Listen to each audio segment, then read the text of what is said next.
The president prepares the country for a war he says unlike any we have fought. A sixth grueling day of digging and searching in the World Trade Center rubble and at the Pentagon. And the victims of Tuesday's terrorist attacks are remembered in services near and far. From ABC News World Headquarters in New York, this is World News Tonight, Sunday. Reporting tonight, Charles Gibson. Good evening. There are developments on a number of fronts this evening, and let us run them down in part. We'll get to each one in turn. To start, the scene. New pictures from the air dramatically depicting just how massive is the destruction, just how long will be the job of investigating the site and cleaning the rubble. President Bush has returned to the White House, urging America back to work and pledging we will win the first war of the 21st century. At the Pentagon, in one part of the building, there is planning for hostilities. In another, they are now pulling bodies from the debris. Tomorrow, the markets will open. Will America be as resolved with its dollars as it has been with its words? Planes, meanwhile, are flying over the country, about two-thirds the number that would fly on a normal Sunday, and Americans have gone to church all across the country as the faithful struggle to maintain their faith. As I say, we will cover all those stories, but we start tonight with the president. George W. Bush spent today at Camp David, meeting with his national security advisors, the work at hand planning the next steps in the war he has promised to wage on those responsible for Tuesday's terrorist attacks. When he returned to the White House, he had words of reassurance for Americans, but also a sobering assessment of what may lie ahead. ABC's Terry Moran reports from the White House.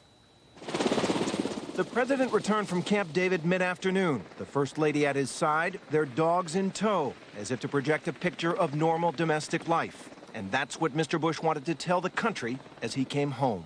Tomorrow, the good people of America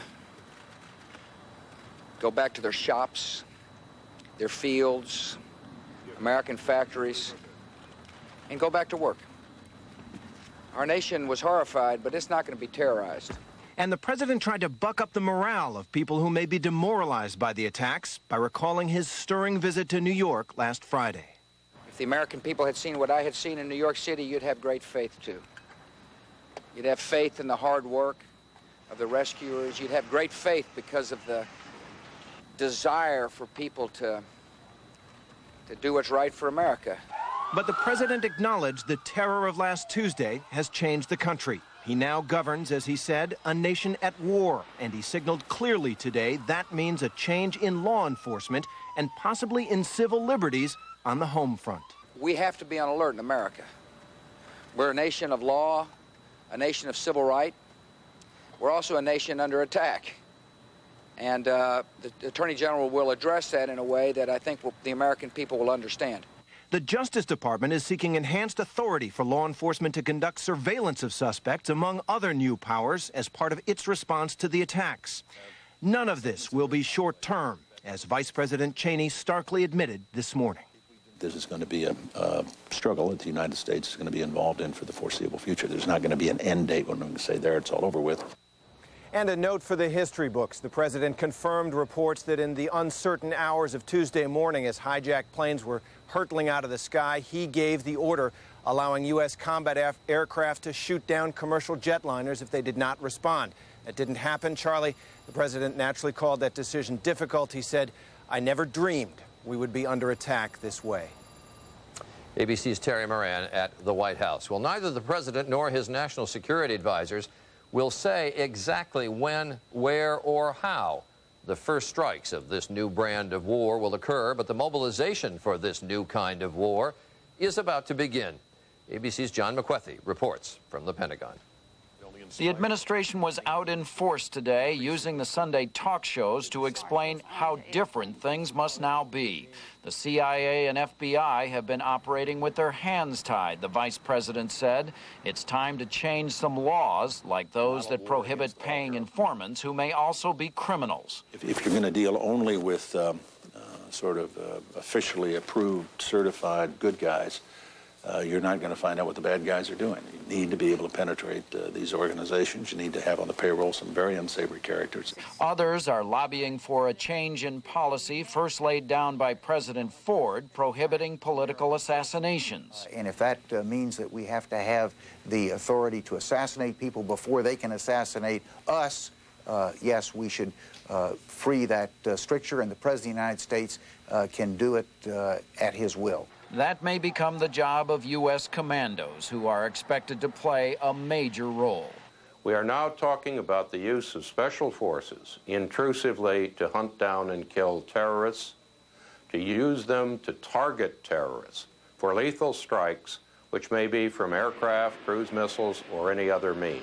A more general bombing campaign aimed at crippling a terrorist organization has real limitations. The people we're dealing with have no armies or navies or air forces or battleships or carriers or capital cities even, or high-value targets. While the terrorists may be hard to locate, Defense Secretary Rumsfeld says those who support them are not. They cannot function except with the tolerance of other countries, with countries, real states, that do have capitals, that do have armies and navies, and do have high-value targets. The first real state that is being threatened by the U.S. is Afghanistan and its Taliban rulers who are providing Osama bin Laden with safe haven. They will have to make their choice whether they want to be in the receiving end of the full wrath of the United States and others, or whether they want to get rid of this curse that they have within their country. As the administration prepares its strategy, they are beginning to realize to send American troops after terrorists could involve much higher risk for those American soldiers. There will be casualties. They are warning some soldiers will not come home, Charlie. All right, thanks. John McWethy, who is at the Pentagon tonight. Well, just one day after agreeing to fully support President Bush's war on terrorism, Pakistan issued an ultimatum of its own to neighboring Afghanistan. It is in Afghanistan that the ruling Taliban militia has for years provided refuge to Osama bin Laden. Bin Laden has again denied involvement in Tuesday's attack, saying today that the operation, quote, appears to have been carried out by individuals with their own motivation. Tonight, ABC's Bob Woodruff reports from Islamabad. In a meeting with newspaper editors today, Pakistan's President Pervez Musharraf confirmed that a team of Pakistani diplomats will be meeting with Taliban leaders in Afghanistan tomorrow. Government sources tell ABC News they will demand that the Taliban expel Osama bin Laden within 3 days or face an eventual U.S. attack. In response, the Taliban's ambassador to Pakistan promised that bin Laden can stay until he decides to leave. It's not up to the host in the Afghan tradition to tell the guest to leave the house. It's up to the guest to leave the house or not. Today, the Taliban called for an emergency meeting of its top clerics to be held on Tuesday in Afghanistan's capital of Kabul, where they will discuss the defense of their country. Pakistan risks direct confrontation with the Taliban, who this weekend threatened invasion if Pakistan cooperates with the U.S. Inside Pakistan, small pockets of dissent are already emerging, mostly fundamentalist religious groups who oppose any involvement in attacking their neighbor. It is our belief that if America is going to attack Afghanistan, a holy war will be begun and everyone will be start to react against America, and so many things will be happening in America just like happened in New York. Tonight, Pakistan's military is on high alert, and the president has stepped up internal security in case supporters of the Taliban try to create unrest inside the country. Bob Woodruff, ABC News, Islamabad. And next, we turn to the investigation, the search for those who did it. The scope of the investigation is huge. Investigators are trying to track down 100 people who they believe may have information about the hijackers.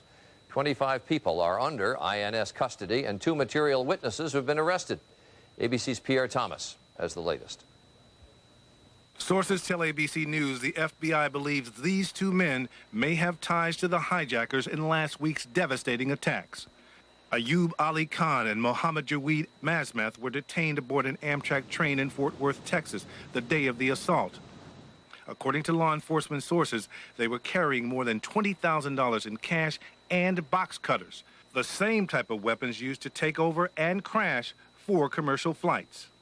The 2 men have been flown from Texas to New York City to face additional questioning by the FBI. Sources tell ABC News the 2 are likely to be arrested as material witnesses. Their detention is part of a broad effort to determine if more attacks were being planned and to locate those who supported the terrorist assaults. Today, Ashcroft said the attack made painfully clear there's a need for expanded law enforcement powers to stop terrorism. Among the new proposals, roving wiretap authority, allowing the FBI to tap any telephone a suspect may use with a single court order. We need for our phone tap legislation to follow an individual so that no matter where an individual goes, we have the capacity to develop the surveillance. ABC News has also learned the Bush administration will attempt to tighten immigration laws and will also seek millions in new funding for FBI counterterrorism efforts. Charlie? All right, thanks very much, Pierre Thomas at the FBI building in Washington.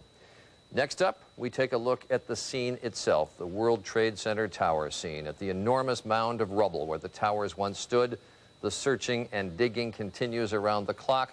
The number of missing rose today to 5,097. 180 people are confirmed dead, their bodies found, including passengers who were aboard the 2 planes that crashed into the towers. ABC's Bill Blakemore has the latest from Ground Zero. The full extent of the wreckage, more than 10 city blocks, was clear for the first time from the skies today. Crawling all over it and through it, the firefighters, rescue workers, engineers were unrelenting in search and rescue for the more than 5,000 people now officially reported to be missing. Architects and rescue experts say there are hallways and passages, at least in the many basement levels of the towers, where people could still be alive. So they keep tunneling and keep dismantling, carefully. Sometimes with big machinery, but mostly by hundreds of pairs of hands that never stop grasping, reaching, carrying. You don't want to let go. If it's piece by piece, if it's bucket by bucket, or steel by steel, that's what it is. Hours, months, weeks before we get them all out.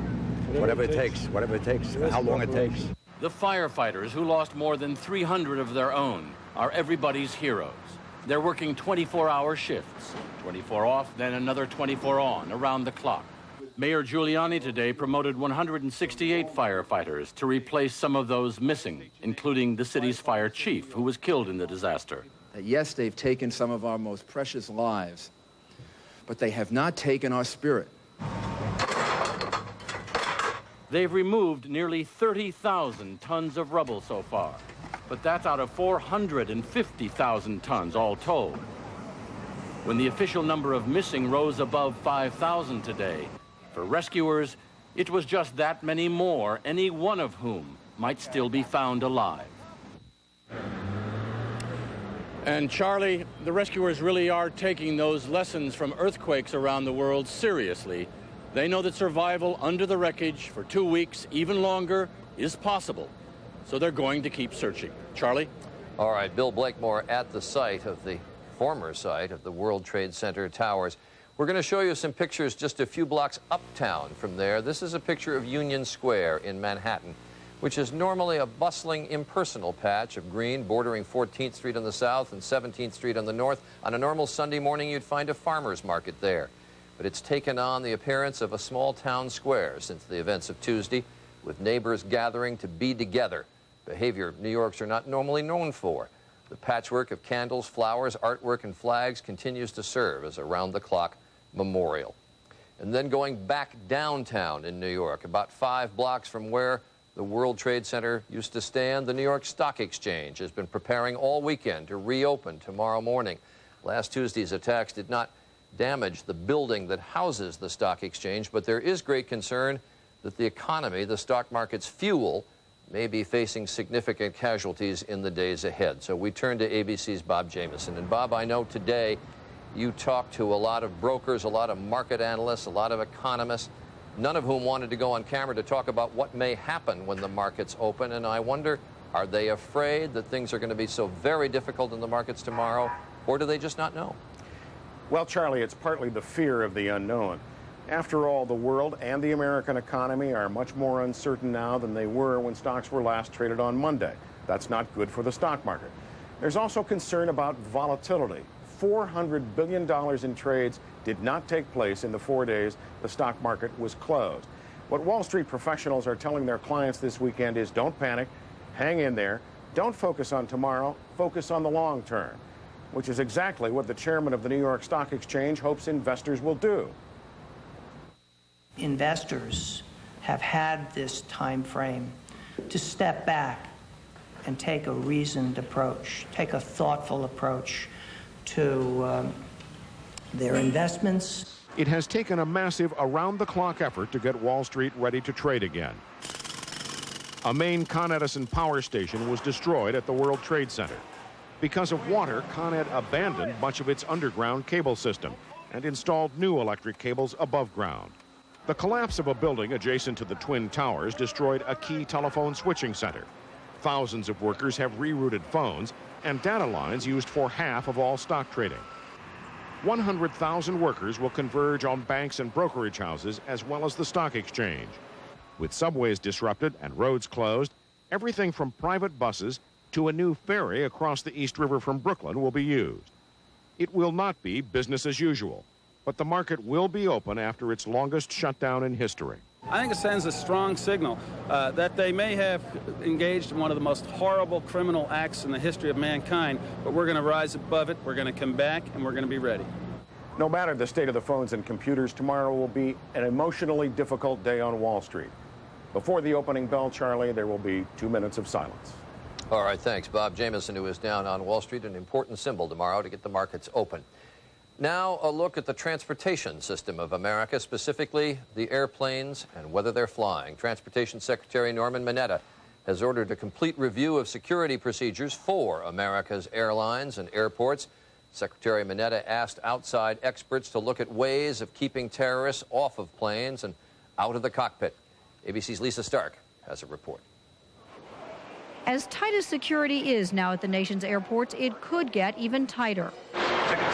A task force announced today will report back to the Transportation Secretary within 2 weeks on what additional security steps are necessary, both at the airports and on airplanes. What I expect now are the right answers in response to the dramatic events since Tuesday's crisis. On the table, armed military police at all major airports, strengthening and securing cockpit doors, limiting cargo hold access, and having the federal government take over all security screening at the airports. It's now the responsibility of the airlines.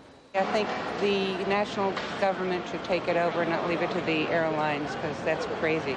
The task force includes airport, airline, and Boeing executives. A former FAA security chief claims airlines especially have fought tighter security in the past. We bloated that committee, in essence, with the enemy to good security practices. We don't need that. We need security expertise.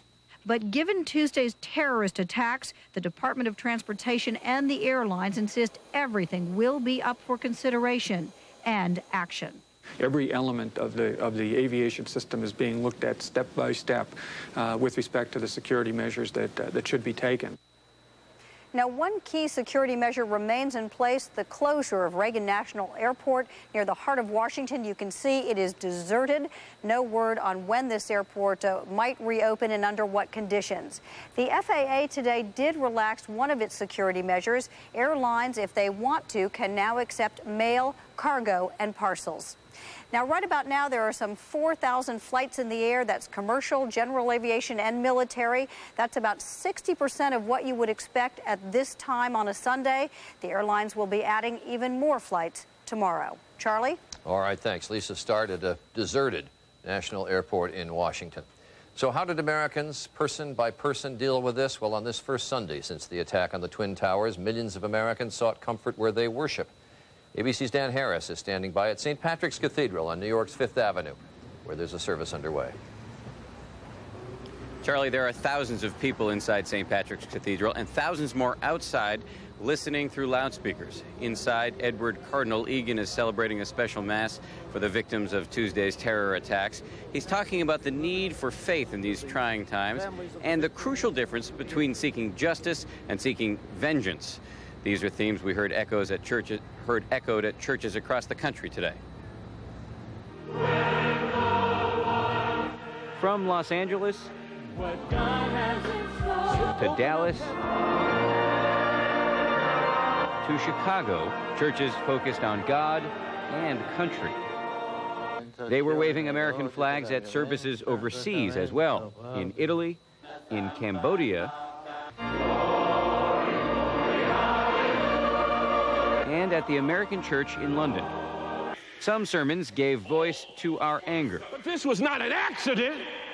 This was an intentional, malicious act perpetrated against humanity by humanity. How low can we fall? However, many religious leaders told their flocks this is a time for sorrow, not hate. At the Crystal Cathedral in Los Angeles, a local Muslim leader was invited to speak to the congregation. I came here on behalf of the positive believers in the Islamic faith to share the sorrow, the pain, and the anguish with our brothers and sisters in the Christian faith. The call for forgiveness was perhaps most eloquently articulated at the National Cathedral in Washington, D.C. We must not allow ourselves to become the evil we deplore. At a time like this, some might be tempted to question their faith. What we saw today, however, is that many Americans are actually turning to religion right now, if not for answers, at least for some comfort. Charlie? All right, thanks. Dan Harris at St. Patrick's Cathedral on Fifth Avenue here in New York. So just what happened at the World Trade Center towers on Tuesday? As detailed in today's New York Times, a look at just who occupied those twin towers and just where people may have died. In these haunting vistas, it is almost impossible to imagine that these shards of steel and small pieces of concrete were once the jewel of the New York skyline. The twin towers, each with 110 floors. In the North Tower, the site of the first attack, at least 100 people, in some cases many more, are missing from every floor, from the 93rd through the 107th. At the very top, the famous windows of the World Restaurant. 305 people are believed to have been there Tuesday morning. None have been heard from. All are missing. Just below were the bond traders, Cantor Fitzgerald, the 101st floor and up. 650 of their 1,000 employees are missing. Robert Sliwak worked for Cantor and called home after the blast. His sister, Pat. His wife received a call from him that he heard a bang, and then there was smoke all over, and then they got disconnected. Just a few floors down from Cantor was the financial insurance firm, Marsh & McLennan. They had 1,700 employees.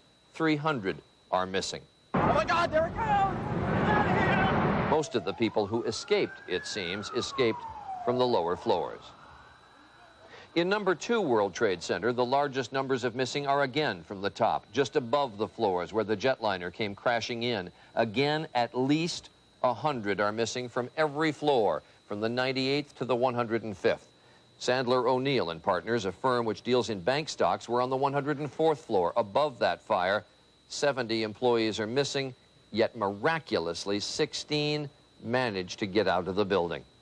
In the South Tower, as in the North, a sobering fact in this age of so many skyscrapers in so many cities, the higher a person may have been, the greater the chance that he or she is now missing. And how did the government react on Tuesday? Well, today we heard first-person accounts of the September 11th disaster from Vice President Dick Cheney and Defense Secretary Donald Rumsfeld. Here's ABC's Barry Serafin. Cheney was in his White House office Tuesday morning, watching, like many other Americans, the horror unfold in New York. Today, he described how Secret Service agents burst into his office. They came in and said, "Sir, we have to leave immediately," and grabbed me and literally grabbed you and moved you. Yeah, and your feet touch the floor periodically, but they're bigger than I am, and they hoisted me up and moved me very rapidly down the hallways into an underground facility. They did that because they'd received a report that an airplane was headed for the White House. The rest of the White House was evacuated soon afterward. At 9:25 a.m., the nation's military air defense command was notified by the FAA that a hijacked airliner was headed toward Washington. 2 F-16 fighter jets were scrambled at Virginia's Langley Air Force Base, 130 miles from the Capitol. But the warning was not passed on to the Pentagon. The jets were in the air by 9:35, but it was too late. Just 3 minutes later, the hijacked plane, American Airlines Flight 77, smashed into the Pentagon. I was in the Pentagon and felt the shock of the attack. And what did you think it was? A bomb. I had no idea. I looked out the window and then went outside and saw the devastation and talked to an eyewitness who told me that he had seen an aircraft plow into the Pentagon between the first and second floor. Even if the Pentagon had received word of the hijacked plane headed this way, it would have had only 13 minutes to react. Not enough time to avert disaster. Barry Saroffin, ABC News at the Pentagon. And finally in this broadcast, among the millions of Americans stunned by Tuesday's attack are people accustomed to covering others' grief, not necessarily experiencing it for themselves. The attack on America through the lens of the men and women trying to cover it. In tonight's Reporter's Notebook. Take two. Take 2 and 2, 1. This is as close as we can get to the base of the World Trade Center. You can see the firemen assembled here, the police officers, FBI agents, and you can see the 2 towers. A huge explosion now raining debris on all of us. We better get out of the way. And all of a sudden, the South Tower just let loose. It just let loose. And it's just like a Hollywood film. It all happens in slow motion. But you know you have only a matter of seconds to get out of there alive. The only reason that I'm alive, the only reason that I'm here is that there was a door. There was a door to a building that we could run into. We don't know what's happening. And then we saw the people jumping. We saw what we thought was debris, and we realized it was people jumping. That was it. She couldn't finish the interview. She lost it. She lost it, and I lost it. And, you know, it's not my style to hug people on television. And we were just out there alone. It was Kathy, it was me, it was a cameraman. We hugged each other and didn't let go. Yeah, is this the spot where we got some guys? I can only tell you that the pictures can't capture it. The pictures are either a frozen moment in time or only as wide as the lens can go. And when you are there surrounded by it, the smell of it, the sound of it, the enormity of it, there aren't words, at least I don't have them, to tell you what it feels like to be there. Oh God, please pray. As I'm going home, it's near the Armory on East 27th Street, East 26th Street. I see a lot of the members of friends and family members have hung up various photos of their loved ones from the World Trade Center, and I'm overwhelmed by it. I just break into tears.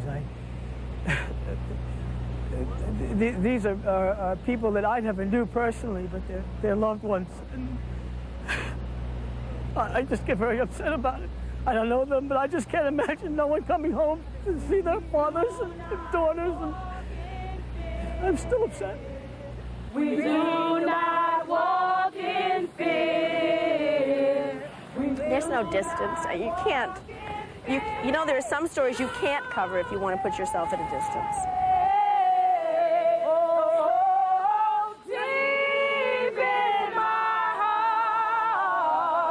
Some stories you can only cover if you let the people you're talking to make you cry. Are you missing the story? We are not afraid today. We will trust in God. And that is our report for tonight. We hope you had a chance to get a break this weekend and get some perspective for the week ahead. I'm Charles Gibson. Good night.